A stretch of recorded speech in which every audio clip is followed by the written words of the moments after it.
Bonចំណុចបន្តទៀតតកតងជាមួយនឹង limit ដែរតែគឺ limit រៀងអានលើអានពីចំណុចមុនយើងបានរៀនអំពី limit រៀង0 ដល់0អូខេចំពោះ limit រៀងអានលើអានរបស់យើងនេះគឺនៅពេលដែលយើងកណនាវាមានវិធានក្នុងការកណនាអញ្ចឹងដើម្បី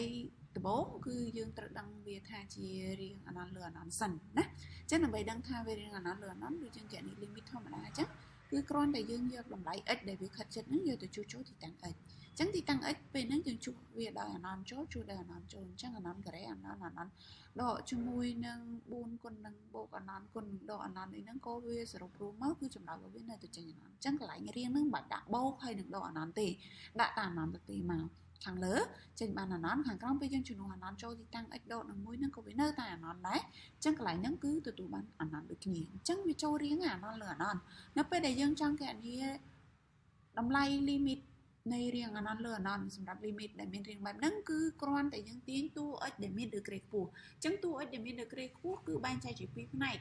ផ្នែកខាងភាគយកនិងផ្នែកខាងភាគបែកមានន័យថាផ្នែកខាងលើនិងផ្នែកខាងក្រោមអញ្ចឹងផ្នែកខាងលើរបស់យើងមានប្រមាណតួយើងរាប់ចំនួនតួវាទៅមាន3តួអញ្ចឹ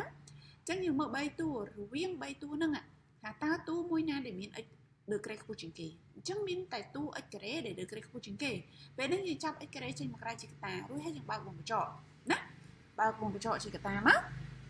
តោះមកកន្លែងតួ x របស់ x ការ៉េរបស់យើងនេះពេលយើងចាប់វាចេញទៅគឺវាមានន័យថា x ការ៉េហ្នឹងវាចែកនឹង x ការ៉េអញ្ចឹងគឺបាន1ចំណែកឯតួ 4x របស់យើងគឺពេលយើងទាញ x ការ៉េចេញដែរទាញទាំងអស់គ្នាហ្នឹងគឺត្រូវតួមួយហ្នឹងត្រូវចែកនឹង x ការ៉េទាំងអស់គ្នាអញ្ចឹងទទួលបានប៉ុណ្ណេះដូចគ្នាដក3ហ្នឹងទទួលចែកនឹង x ការ៉េដូចគ្នាបន្តមកទៀតខាងក្រោមតែ2តួទេខាងក្រោមអញ្ចឹងតែ2តួហ្នឹងយើងមើលដែរដូចគ្នាយើងទាញ x ដែលមាន degree ខ្ពស់ដូចគ្នាអញ្ចឹងសម្រាប់ x នឹងអត់មាន x គឺយើងទាញ x អី x degree ខ្ពស់ហើយអាហ្នឹងហ៎អញ្ចឹងយើងទាញ x វាចេញមកក្រៅជាកតាមកបន្ទាប់ពីយើងទាញ x ចេញមកក្រៅជាកតាយើងទទួលបានទីតាំងកន្លែង x ហ្នឹងវាត្រូវទៅជា x ចែកនឹង x អញ្ចឹងគឺបានលទ្ធផល1របស់យើងនេះគឺ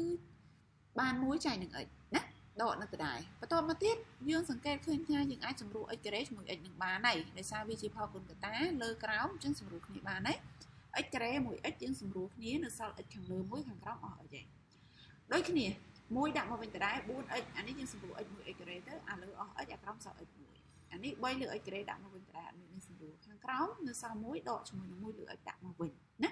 បន្ទាប់មកយើងចាប់ផ្ដើមជួសជុលទីតាំង x ជួសដោយបូកអណនចូលទីតាំង x ជួសដោយបូកអណនជួសបូកអណនជួសបូកអណនណាអញ្ចឹងយើងទទួលបានលទ្ធផលប៉ុណ្នេះក្រោយពីយើងជួសហើយយើងឡើងទៅ limit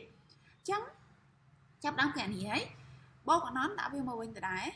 1ដាក់មកវិញដដែលចាំណាចំនួនពិតលេខឲ្យទៅនៅលើបូកអណនក៏ដោយនៅលើដកអណនក៏ដោយអណនការ៉េអណនគីបអណនអីក៏ដោយឲ្យតែលេខលើអណនសរុបនិយាយរួមគឺចេញ0ជានិច្ច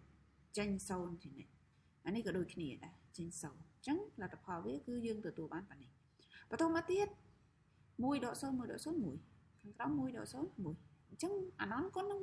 1គឺបានបូកអណននឹងចែកជាមួយ1គឺនៅតែបូកអណនអញ្ចឹងចម្លើយចុងក្រោយរបស់វាគឺឃើញបូកអណនមួយវិញទៀតអានេះ limit x ខិតទៅរកដកអណន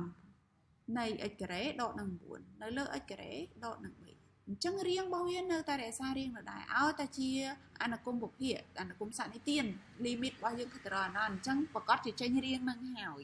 គឺរៀងអណនលើអណនអញ្ចឹងវិធីការនេះដូចគ្នាទាញតួ x degree ខ្ពស់អញ្ចឹងយើងរាប់ចំនួនតួវាសិនមួយតួពីរតួអញ្ចឹងមួយតួពីរតួវាមានពីរតួយើងទាញ x degree ខ្ពស់គឺ x ការ៉េចេញមកក្រៅតួ x ការ៉េនឹងចែកនឹង x ការ៉េដែលយើងទាញចេញសល់មួយ9នឹងចែកនឹង x ការ៉េដាក់9ចែក x ការ៉េមកណាអញ្ចឹងវាបានពីរតួដែរឃើញទេបន្តមកទៀតខាងក្រោមយើងទាញ x ការ៉េដូចគ្នាដោយសារ x ការ៉េ degree ខ្ពស់ទាញមកអញ្ចឹងតួ x ការ៉េនេះចែកនឹង x ការ៉េខ្លួនវាបាន1 3x នេះចែកនឹង x ការ៉េសម្រួល x មួយចោលទៅទទួលបានលទ្ធផលដូចខាងក្រោមណាអានេះសម្រួល x ការ៉េចោលអស់លីងមកណាបន្តមកទៀតជំនួសចូលអានេះ1នេះជំនួសចូលដកអណនចូលតាមទីតាំងវា1មកហើយយើងគិតឲ្យតែលេខលើអណនឲ្យតែលេខលើអណនគឺចេញបាន0លេខលើអណនគឺចេញបាន0ឃើញទេអញ្ចឹងពេលហ្នឹង1ដក0 1 1ដក0 1អញ្ចឹង1ចែកនឹង1គឺបាន1អរគុណច្រើនមានចម្ងល់អីយើងអាច